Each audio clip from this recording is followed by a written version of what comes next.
Welcome to the Grow Your Independent Consulting Business podcast.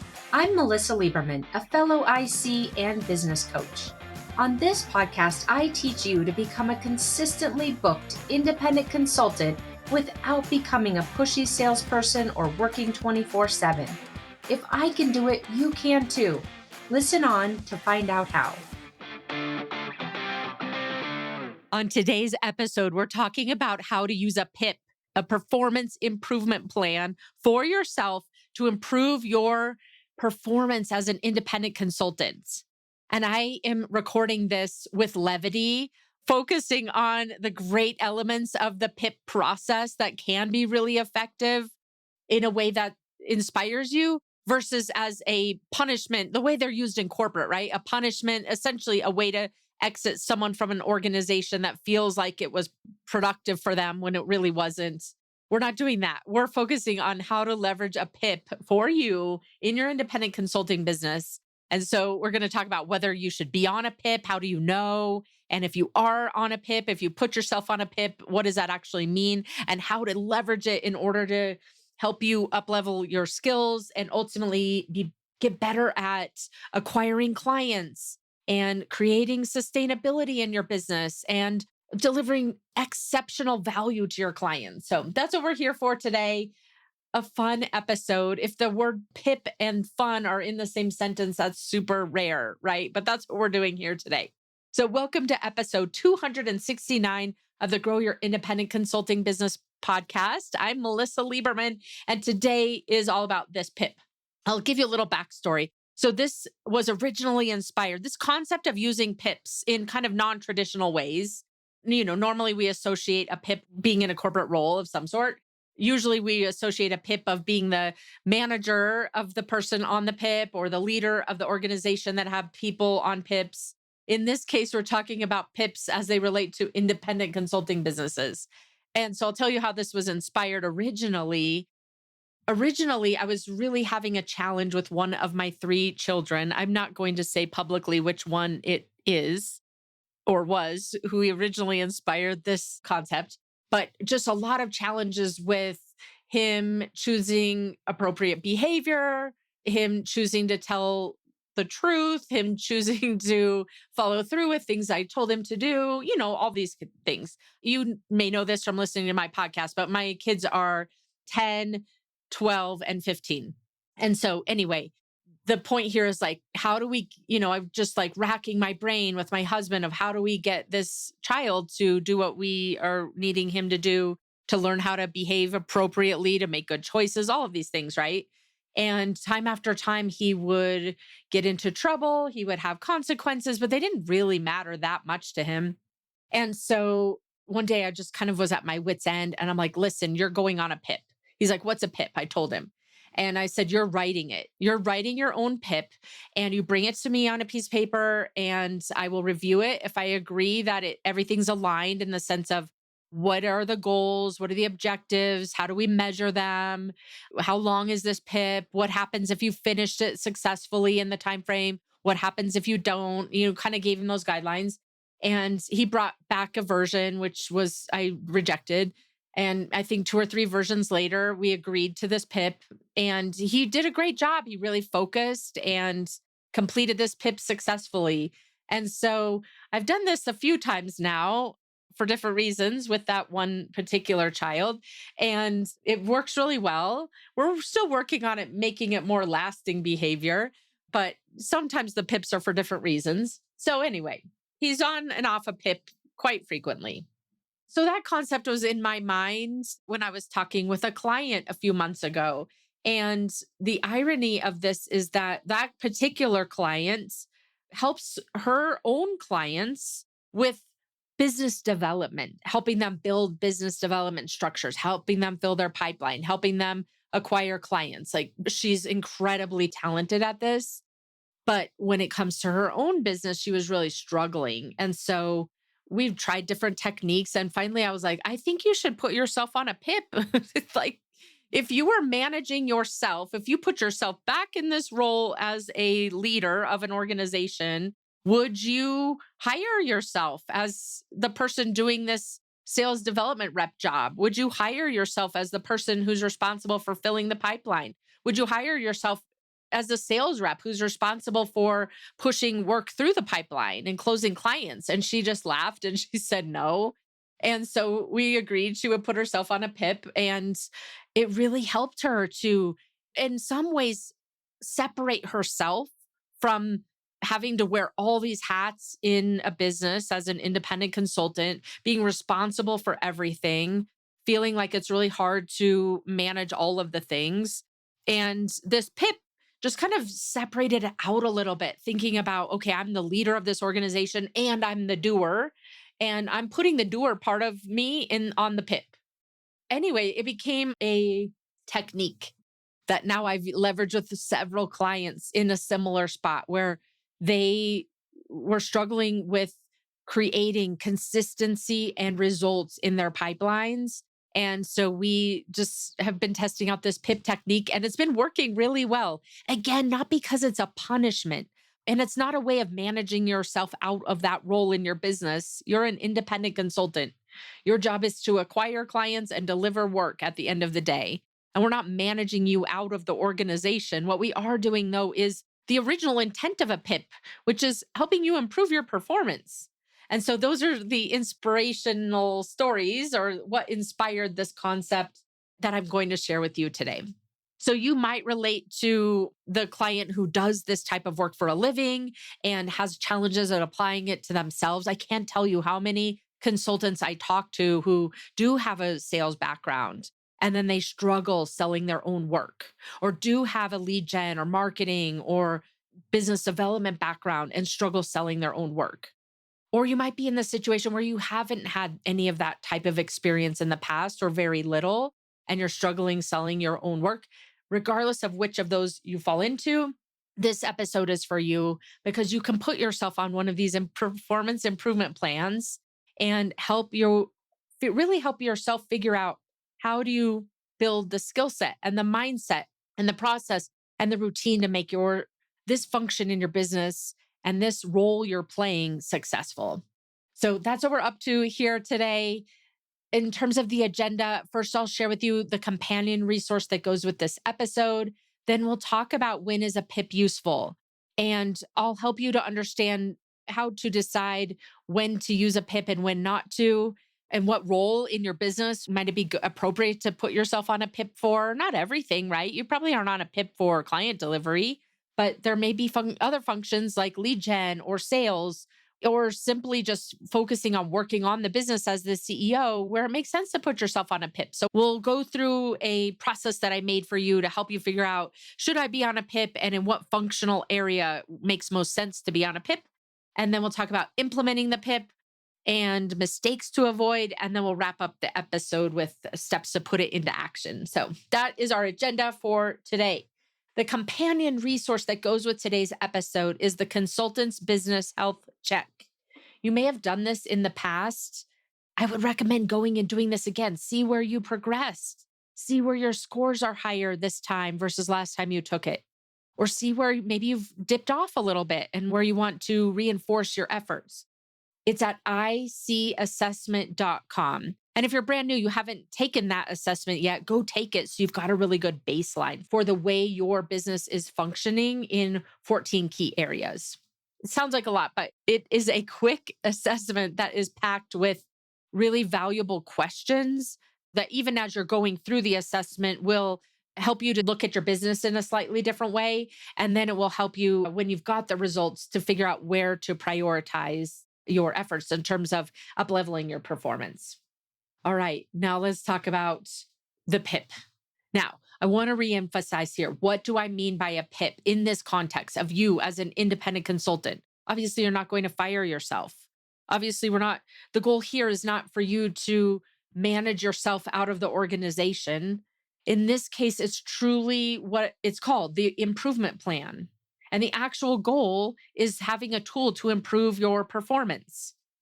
And if you're a high performer, likely you are listening to this episode, you've likely never been on a performance plan or a PIP anyway, right? You might have been. So many times we find ourselves caught up in corporate politics or have a challenging scenario, and you might have been on a PIP, but we're not putting you on a PIP in that same context. If you've been on one or have applied one to someone else, we're here to help you put a tool in place as a way to measure and improve your performance exactly as it sounds. So if that word PIP or performance improvement plan makes your skin crawl because of past relationship with it, let's just clear the deck on that and think about this in a new way, which is, again, what is truly meant for a performance improvement plan. So why is this a useful tool for you as an independent consultant? And I'll give you 5 reasons why I think it's a useful tool based on what I've seen as I've played around with and experimented with this technique with other independent consultants. And the first reason why I think it's such a useful tool is that it forces clarity. It helps you to take a step back and say, okay, wait a second, what does good look like with respect to this function that I've got myself on a PIP for? And then next, it's going to help you create a structured path forward, right? It's not just do better. Oh, I need to be better at business development. There's actually a clear path that you'll write up as part of this PIP, a way for you to succeed. In addition to that, in terms of the structured path, it gives you a timeline. So often we say, well, I need to get better at business development. We put no timeline against it. We put no details against it. We put no clear way of succeeding. We just say, I need to get better. And we just have this constant talk track going on in our mind. Oh, I should be better. The PIP helps force you as your own manager and as your own leader, the leader of yourself, to be a better manager, a better leader, where you're clear. This is what good looks like. This is the path. These are the milestones. This is a timeline that I expect you to get better. But it's because it's detailed out, right? It's a structured path. And I think it's also important because this tool, the third reason why it's useful for you is that it documents reality, right? It helps you to identify where your baseline is. And then because you've got that clarity on what good looks like, where is the true gap here?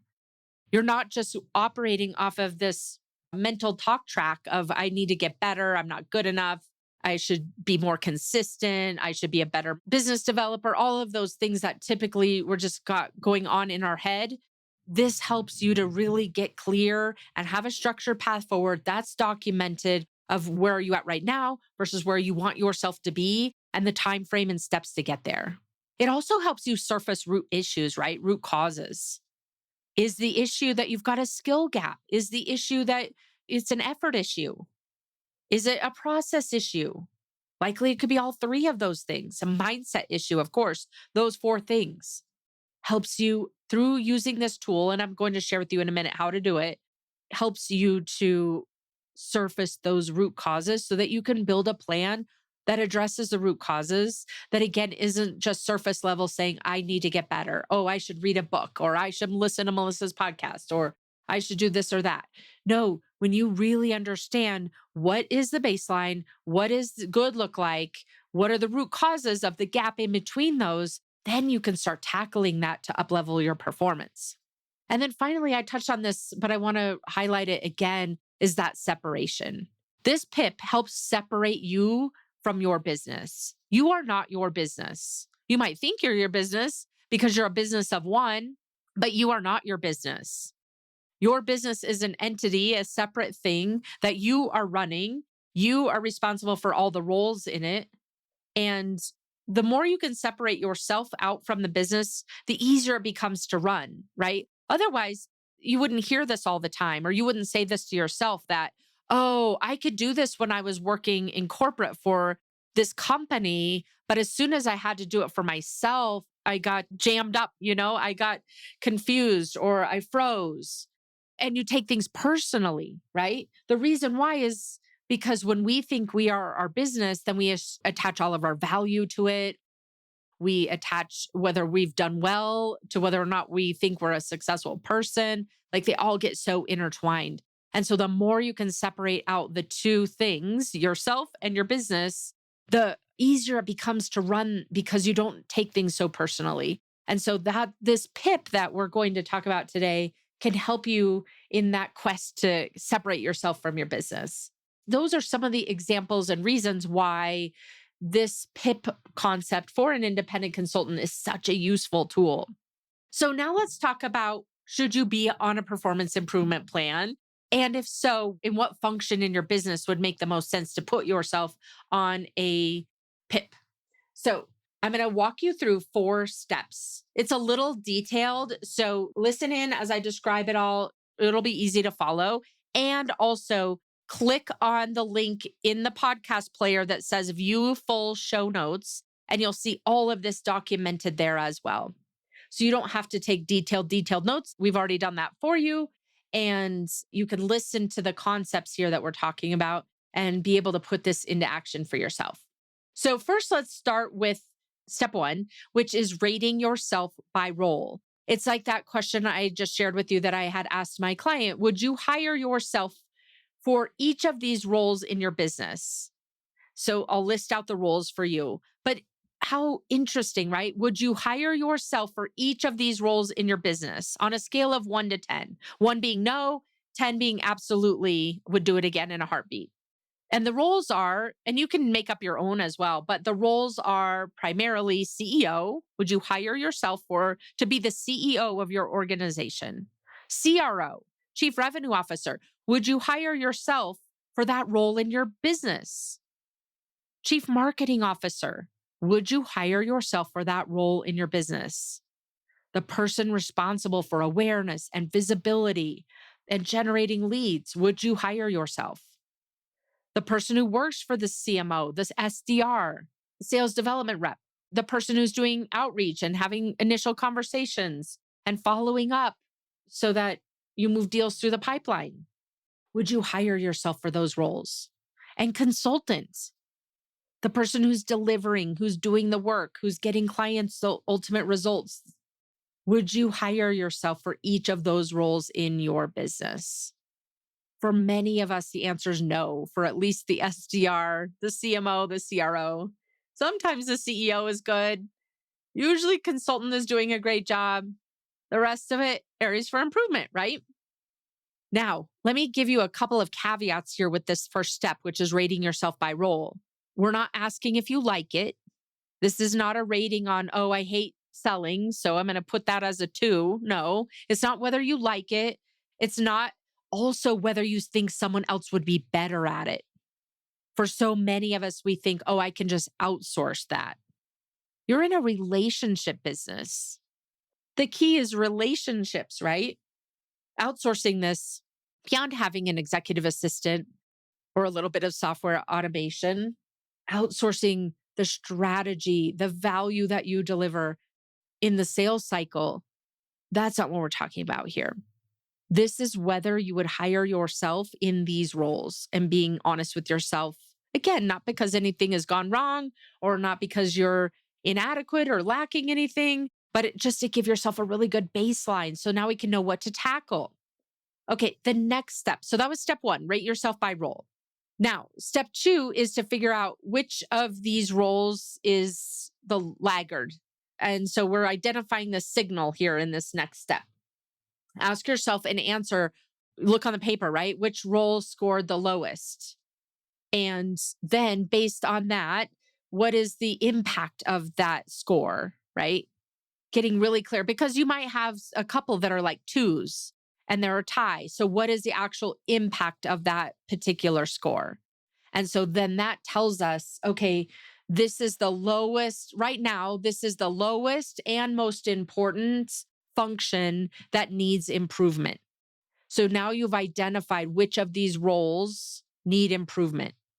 And if all of the scores are 7 or higher, then you might not need to be on a PIP for anything.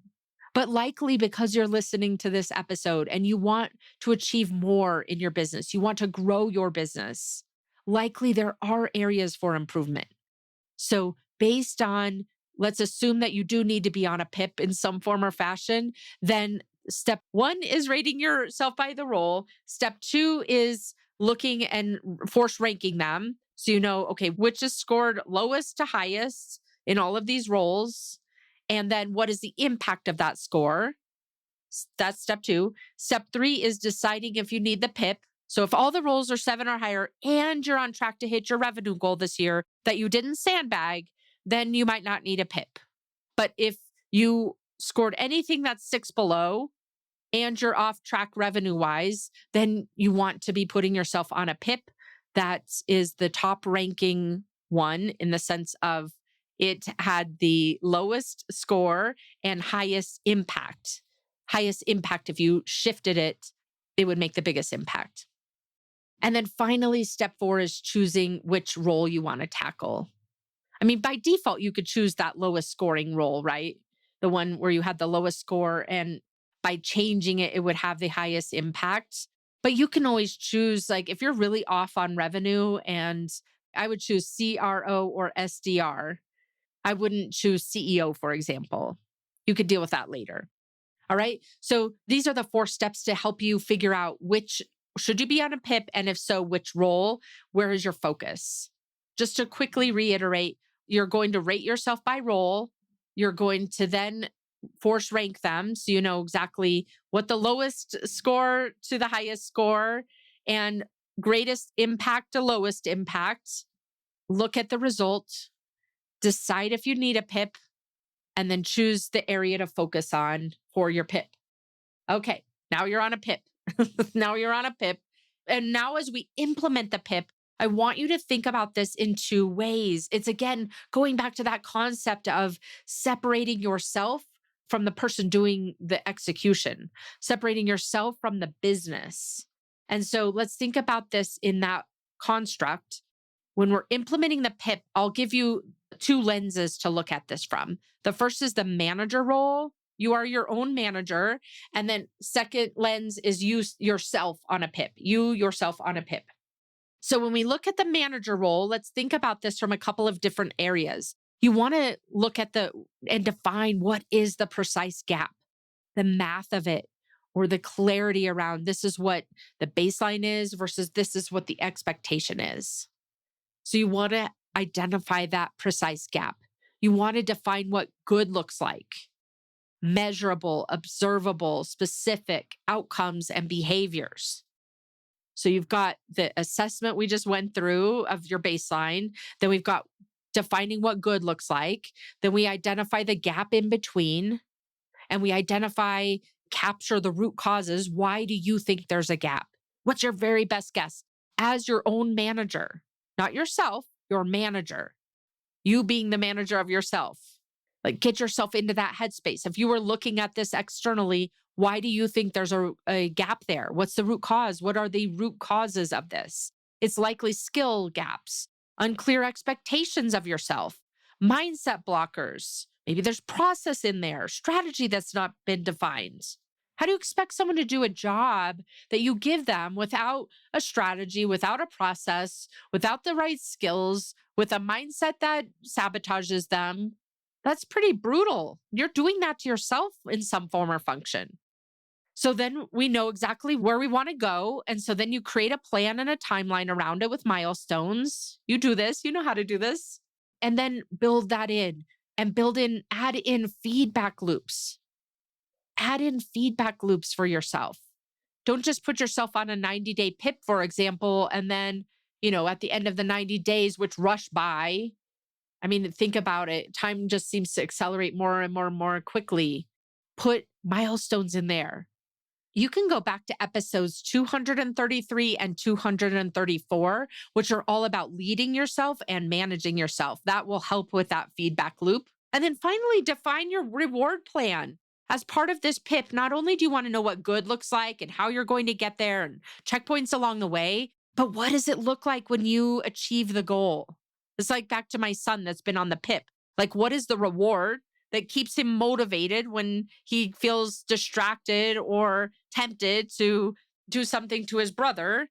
Or he could choose the reward that he wanted to be put in place. Same thing for you, right? Like, what will keep you motivated when you feel discouraged or when you're not seeing as much progress as you thought you would be able to see?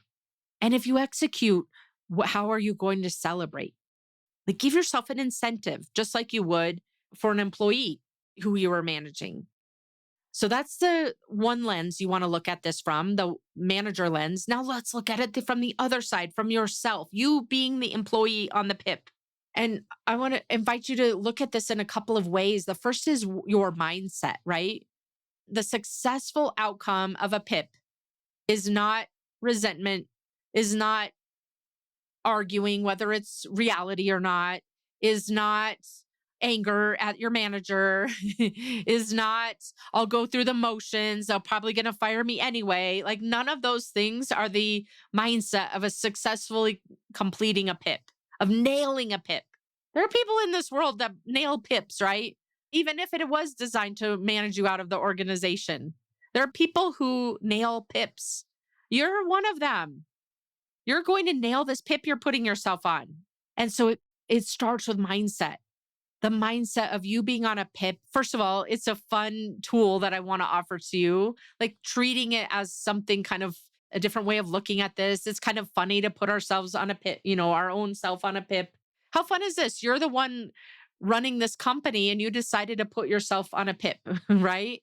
So there's a little bit of that levity that I'm intending here for you in this concept, but also it gives you structure. That's the mindset, right? I've given myself structure. I've given myself the gift of being more clear about what good looks like. I'm no longer going to just accept this mindset of, well, I'm not good enough, but not being clear about what that even means or why I'm not good enough. It gives you structure. It's not a punishment. And honestly, business ownership is about continuous improvement and willingness to be uncomfortable. And the PIP helps you to facilitate that for yourself.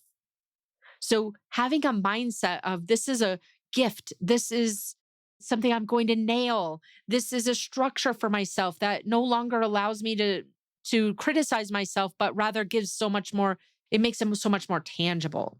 And the other mindset that you want to be going into with the PIP is I'm capable. The mindset, the thought process of I'm capable of figuring out and being the top tier of any of these roles that I put myself on a PIP for. If you go in there thinking, I'm not good at sales, I'm not good at business development, I want to be successful enough to outsource all of this stuff so I never have to deal with it again, like those kinds of thought processes are not setting you up to be successful. The thought process is I'm capable of being amazing as a CRO. I'm capable of being solid as SDR. Something that feels believable to you, but also helps you to see that that's what you're working toward. You're not doing this begrudgingly. When you're on the PIP, your mindset, you want to align that mindset with a thought plan. I gave you some examples, and then you want to commit to nailing it. And by commit, we've talked about this on the podcast so many times. It's about cutting off all other options, like really drilling into this as if your life depended on it. There are no other options for you but to nail it. And it's because you want to.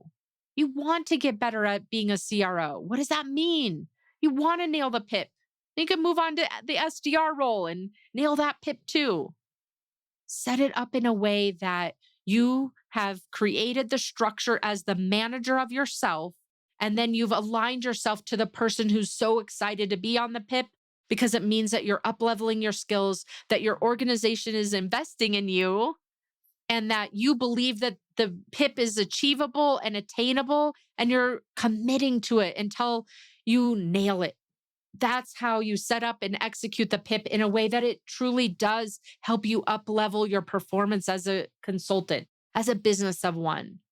All right, before we recap the episode and the specific steps to put today's topic into action, I want to point out a few mistakes that you want to avoid. They're fairly straightforward, but I really want to call these out. Number one, this goes back to what I was just saying in terms of your mindset. If you are indulging in some form of, I'm not capable, I can't be good at this, I'm an introvert, I don't like sales, I don't like business development, all of those ways of thinking are not going to set you up for success with what you're trying to accomplish as an independent consultant. Do not indulge in those, I'm not fill in the blank. You might not be right now, but it doesn't mean that you're not capable. giving yourself that credit that you can figure out anything.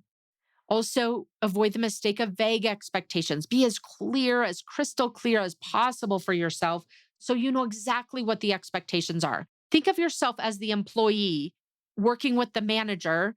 You've probably worked with managers like this in the past where they give you unclear expectations and then you don't meet the expectations because they were never clear. And then everyone's frustrated. Don't do that to yourself. You're the manager and the employee right now. You've got to wear both hats and be so clear about the expectations. And don't move the goal line. Don't move the goal line. Set the goal line and keep it there. Remember how angry or frustrated you would get in corporate. I know early on in my career, I would get so frustrated. Accenture would set these, bars. And then if too many people exceeded the bar, they would just move the bar, right? Because they only wanted a certain number of people in each group. And I was always at the top, but then you wouldn't be allowed to be promoted because the bar had moved or you just simply hadn't spent enough time in that category or whatever it was. Don't do that to yourself. You've probably been in a similar situation in your career. Don't do that to yourself. You're now the manager of yourself. Don't do that. Don't avoid the check-ins that you set, those milestones. Think about it this way. You're on a PIP. You have weekly check-ins with your manager. Let's say every Friday you decided to have a check-in about the PIP. 15 minutes, not a big deal. But then a client thing comes up. So you push the meeting. Then another emergency comes up. You push the meeting. A fire drill comes up. You push the meeting. What kind of employee wants to work for a manager who doesn't even treat this PIP as a priority? None of us do, right? So don't do that to yourself. And don't give in to the resistance either. That's a mistake. Like it will be normal to feel resistance. It will be normal to question your ability to succeed at times. It will be normal to be frustrated. It will be normal to think that you should be progressing faster than you are. But don't give in to that. Commit to the PIP. Finish it all the way to the end. And finally, as the manager of yourself on the PIP, give yourself honest, solution-oriented feedback. Not harsh feedback, not self-criticism, not saying things to yourself that you would never say to another human or your own employees, right? Be fair to yourself. So those are the mistakes that I encourage you to avoid as you're thinking about administering this PIP and executing the PIP. We're truly putting it in place as a way to help you uplevel your performance, not as a punishment. So as we wrap up today's episode, here are the couple of steps that I recommend to you to put today's episode into action. First, go take that assessment. It's at icassessment.com, which are the two letters for independent consultant assessment.com. It will walk you through the consultant's business health check. It will be a great way to baseline where are the areas that are going really well and where are the areas that need more work so that, let me say it this way, you might not want to be on a PIP, but which would being on a PIP help you to uplevel your performance more effectively? That will be a great input for you to help figure that out. And then, of course, what role would you want to put yourself on a PIP for?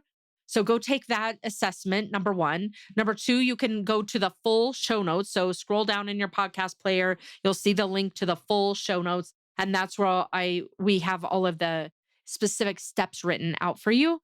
And then go implement this over the next 90 days. You'll see a complete transformation of yourself in that role and set yourself up to feel so much more confident and in control and capable of what it is you're doing in your business. All right, my friend, I'll see you again next week. Take care. Thanks for joining me this week on the Grow Your Independent Consulting Business podcast. If you liked today's episode, I have 3 quick next steps for you.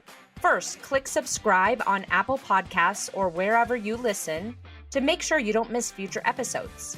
Next, leave me a review in your podcast app so other independent consultants can find and benefit too. And finally, to put the ideas from today's episode into action, head over to melisaliberman.com for the show notes and more resources to help you grow your consulting practice from your first few projects into a full-fledged business. See you next week.